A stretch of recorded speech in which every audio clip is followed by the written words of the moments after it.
കഥാനായിക സീരിയലിൻ്റെ റിവ്യൂയിലേക്ക് സ്വാഗതം. അപ്പോൾ ഹരിത പറഞ്ഞിട്ട് അനൂപിൻ്റെ ചേച്ചി വന്നിട്ട് അനൂപിൻ്റെ അടുത്ത് സംസാരിച്ചതിന് ശേഷം വീണ്ടും ഹരിതയെ വിളിക്കുകയാണ്. അപ്പോൾ ഹരിതയോട് പറയുന്നുണ്ട്, അവൻ എത്രയായാലും ഇപ്പോൾ വിവാഹമൊന്നും വേണ്ടാന്ന് പറഞ്ഞു നിന്ന ആളല്ലേ, അപ്പോൾ എങ്ങനെയായാലും അവൻ നിന്നെ കുറച്ച് ചൊടിപ്പിക്കാനായിട്ട് മനഃപൂർവ്വം നിന്നെ വിളിക്കാതെയും അവോയ്ഡ് ചെയ്യുകയൊക്കെ ചെയ്യും.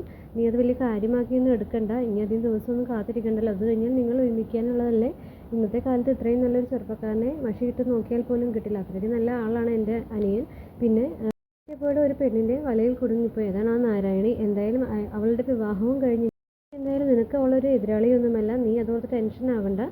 എത്രയായാലും നിങ്ങളുടെ നിശ്ചയം കൂടി കഴിഞ്ഞ് കഴിഞ്ഞാൽ അവൻ എത്ര എതിർപ്പാണെങ്കിലും പിന്നെ നിൻ്റെ സ്വന്തം തന്നെയാണ്. കല്യാണം കഴിഞ്ഞ പോലെ തന്നെയല്ലേ വിവാഹ നിശ്ചയം കഴിഞ്ഞാലും, നാളെയല്ലേ നിശ്ചയം, നീ ധൈര്യമായിട്ട് ഇരിക്കുക. എന്നിട്ട് സമാധാനമായി പോയി കിടന്നുറങ്ങി നല്ല സ്വപ്നങ്ങളൊക്കെ കാണുക, ആ സ്വപ്നങ്ങളൊക്കെ നടക്കട്ടെ എന്നൊക്കെ പറഞ്ഞിട്ട് പറഞ്ഞു നിർത്തുകയാണ് കോൾ. അതിനുശേഷം അമല രഞ്ജൻ്റെ വീട്ടിൽ വരുന്നതാണ് കാണിക്കുന്നത്. എൻ്റെ അച്ഛനും അമ്മയും അമലയെ കാണുമ്പോൾ തന്നെ, ഓ നീയോ, നീ എന്തിനാ ഇങ്ങോട്ട് വന്നേ, എൻ്റെ മോൻ്റെ ജീവിതം നശിപ്പിച്ചത് നീയാ, ഇപ്പോൾ ഒരു കല്യാണത്തിനെ കുറിച്ച് ഓർക്കാതെ ഞങ്ങൾ എത്ര നിർബന്ധിച്ച് അവനൊരു കല്യാണത്തിന് സമ്മതിക്കുന്ന പോലും എല്ലാത്തിനും കാരണം നീയാണ്. നിനക്ക് സമാധാനമായോ, ഇനിയും എൻ്റെ മോനെ ചുറ്റിപ്പറ്റി നടക്കുന്നത് എന്തിനാണ്, നീ എന്തിനാ ഈ വീട്ടിലേക്ക് വന്നതെന്നൊക്കെ പറഞ്ഞ് വളരെ അധികം ദേഷ്യപ്പെടുകയാണ്. അപ്പോൾ എനിക്ക് രഞ്ജേട്ടനെ ഒന്ന് കാണണമെന്ന് പറയുന്നത്. അപ്പോൾ രഞ്ജൻ വന്നു കഴിയുമ്പോൾ, നിന്നോട് ഞാൻ പറഞ്ഞതല്ലേ, ഞാൻ ആ പള്ളിയിൽ വെച്ച് കണ്ടപ്പോൾ തന്നെ നിന്നോട് സംസാരിക്കാനുള്ളത് സംസാരിച്ച് കഴിഞ്ഞു, ഇനി നീ എന്തിനാണ് എന്നെ അന്വേഷിച്ച് വന്നത്, എനിക്ക് നിന്നോടൊന്നും പ്രത്യേകിച്ച് പറയാനോ നീ പറയുന്നത് കേൾക്കാനോ താല്പര്യമില്ല എന്ന് പറയുകയാണ്. അപ്പോൾ രഞ്ജേട്ടാ, ഞാൻ പറയുന്നത് വേറെ ഒന്നുമല്ല, എനിക്കൊന്ന് അച്ഛനെയും അമ്മേനെയൊക്കെ കണ്ട് ഒന്ന് ജസ്റ്റ് ഒരു മാപ്പ് പറയണം, അതിന് വേണ്ടിയിട്ടും കൂടിയാണ് ഞാൻ വന്നത്. രഞ്ജേട്ടന് ഒപ്പം കാണുകയും വേണം, അവരുടെ മാപ്പും പറയണം, അതിന് വേണ്ടിയിട്ടാണ് ഞാൻ വന്നതെന്നൊക്കെ പറയുമ്പോൾ, ഇവിടെ ആർക്കും നിന്നോടൊന്നും പറയാനോ കേൾക്കാനോ ഒന്നും ഇല്ല എന്ന് പറയുകയാണ്. അച്ഛൻ അപ്പോൾ ചോദിക്കുകയാണ്, നീ പറഞ്ഞിട്ടാണോ ഇവളിവിടെ വന്നതെന്ന് ചോദിക്കുമ്പോൾ, ഇവളെ പോലെ ഒരുത്തിയെ ഞാൻ ഒരിക്കലും ഇങ്ങോട്ട് വിളിക്കില്ല, എനിക്ക് ഇവളെ കാണേണ്ട ആവശ്യമില്ല, ഒന്നുമില്ല, നീ ഇവിടുന്ന് ഇറങ്ങി പോകുന്നൊക്കെ പറയുകയാണ്. രഞ്ജൻ ചോദിക്കുന്നുണ്ട്, എൻ്റെ കുഞ്ഞിനെ മാത്രം മതി എനിക്കിനി, എൻ്റെ കുഞ്ഞിനെ കുറിച്ച് എന്തെങ്കിലും വിവരം കിട്ടിയിട്ടാണ് നീ വന്നതെങ്കിൽ അത് പറയും, അതല്ലാതെ എനിക്ക് നിന്നോട് വേറെ ഒന്നും കുറിച്ചും സംസാരിക്കാനില്ല എന്ന് പറയുകയാണ്. അപ്പോൾ അമല കുറേ കേട്ട് കഴിയുമ്പോൾ അവിടെ നിന്ന് ഇറങ്ങുന്നതായിട്ടാണ് കാണിക്കുന്നത്. അതിനുശേഷം വീണ്ടും രഞ്ജനും അമലയുമായിട്ട് സംസാരിക്കുന്നുണ്ട്. അതായത് ഇത്രയധികം തെറ്റുകളും കുറ്റങ്ങളും ഒക്കെ ചെയ്ത നിനക്ക് നാരായണൻ്റെ അമ്പൂറ്റി മാമയുടെ കുടുംബത്തിലേക്ക് ചെന്ന് കയറാനുള്ള ഭാഗ്യമുണ്ടായാലോ, അത് തന്നെ വലിയൊരു കാര്യം.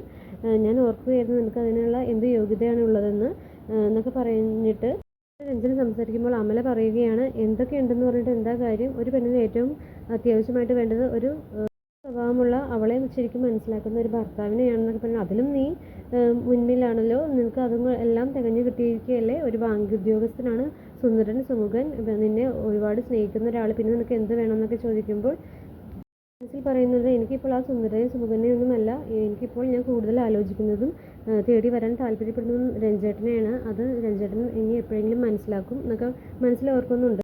പറഞ്ഞാൽ ഇനി നീ മേലാൽ ഇങ്ങോട്ട് വരരുതെന്ന് പറയുമ്പോൾ അമല പറയുന്നുണ്ട്, എത്ര പറഞ്ഞാലും ഞാൻ വരും, അതെൻ്റെ ഇഷ്ടമാണ്, എനിക്ക് കുറച്ച് സമാധാനം കിട്ടാൻ വേണ്ടിയാണ് ഞാൻ വരുന്നത്, അതിൽ നിങ്ങൾക്ക് ആർക്കും വിലക്കാൻ നിർവാഹമില്ല, ഞാൻ വരിക തന്നെ ചെയ്യുമെന്ന് പറഞ്ഞിട്ട് അമല അവിടെ നിന്ന് പോവുകയാണ്.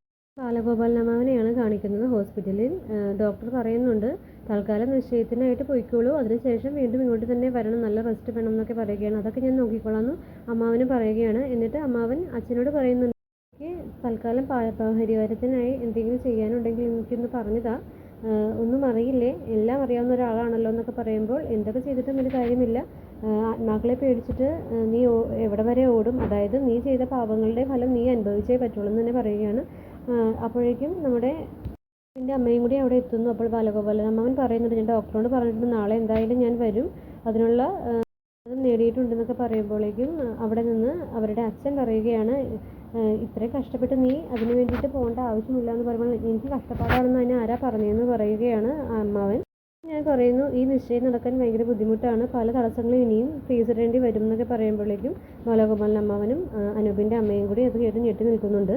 പോയി കഴിയുമ്പോൾ അവർ തമ്മിൽ സംസാരിക്കുന്നുണ്ട്, നീ ധൈര്യമായിട്ടിരിക്കുക ബാല, നമുക്ക് ഈ നിശ്ചയം എല്ലാം കഴിഞ്ഞ് കഴിയുമ്പോൾ നമുക്ക് വേറൊരു പോയി കഴിയുമ്പോൾ ഇവർ തമ്മിൽ പറയുകയാണ്, ബാല നീ ധൈര്യമായിട്ടിരിക്കുക, നമുക്ക് അനൂപിൻ്റെ നിശ്ചയമെല്ലാം കഴിഞ്ഞ് കഴിയുമ്പോൾ ഇതിനെല്ലാം എന്തെങ്കിലും ഒരു പരിഹാരം ഉണ്ടാകുമോ, നിനക്ക് വന്നിരിക്കുന്ന ഈ പ്രശ്നങ്ങൾക്കെല്ലാം എന്തെങ്കിലും ഒരു ശാശ്വത പരിഹാരം കണ്ടെത്തേ നമുക്ക് നിർവാഹമുള്ളൂ എന്നൊക്കെ പറയുകയാണ്. പിന്നെ നമ്മുടെ അച്ഛനാണെങ്കിൽ ഈ കല്യാണം നടക്കുന്നതിൽ ഇപ്പോഴും വലിയ താല്പര്യമില്ല, അതുകൊണ്ടാണ് ഇങ്ങനെയൊക്കെ പറയുന്നത്, പ്രത്യേകിച്ച് ആ നാരായണിയോട് ഒരു ഇഷ്ടവുമുണ്ട്, അവളെന്തോ ഒരു അവതാരമാണെന്നൊക്കെയാണ് പറയുന്നത്, അത് എന്നോടും പറഞ്ഞിട്ടുണ്ടെന്ന് അപ്പോൾ ബാലഗോപാലൻ അമ്മാവനും പറയുകയാണ്. നാരായണിയെ അനൂപ് മെസ്സേജ് ചെയ്യുന്നു, എനിക്ക് നേരിട്ട് കാണണം രാത്രി എന്ന് പറയുമ്പോൾ ഇപ്പോൾ എങ്ങനെയാണെന്ന് ചോദിക്കുമ്പോൾ ഞാൻ ഗിരിയെ ഒന്ന് വിളിക്കട്ടെ എന്ന് പറയുകയാണ്. ഗിരിയെ വിളിച്ചിട്ട് പറയുന്നു, എനിക്ക് നാരായണിയെ ഒന്ന് കാണണമെന്നൊരു നാളെ നിശ്ചയമല്ല, എനിക്കൊന്ന് സംസാരിക്കണം അവളോടെന്നൊക്കെ പറയുന്നു. അപ്പോൾ നാരായണിയോട് അത് ഗിരി വന്ന് പറയുകയാണ്. പറയുന്നുണ്ട് അത് ഭയങ്കര റിസ്ക്കാണ്, നാളെ നിശ്ചയം നടക്കാൻ നിൽക്കുന്ന സമയത്ത് അത് വേണ്ടാന്ന് പറയുമ്പോൾ അവൻ്റെ ഒരു ആഗ്രഹമല്ലേ, അതിന് വേണ്ടതെല്ലാം രഞ്ജൻ അവനെ കൊണ്ടുവരും എന്ന് തന്നെ പറഞ്ഞ് അവനെ കാണിച്ചു നിൽക്കുകയാണ്.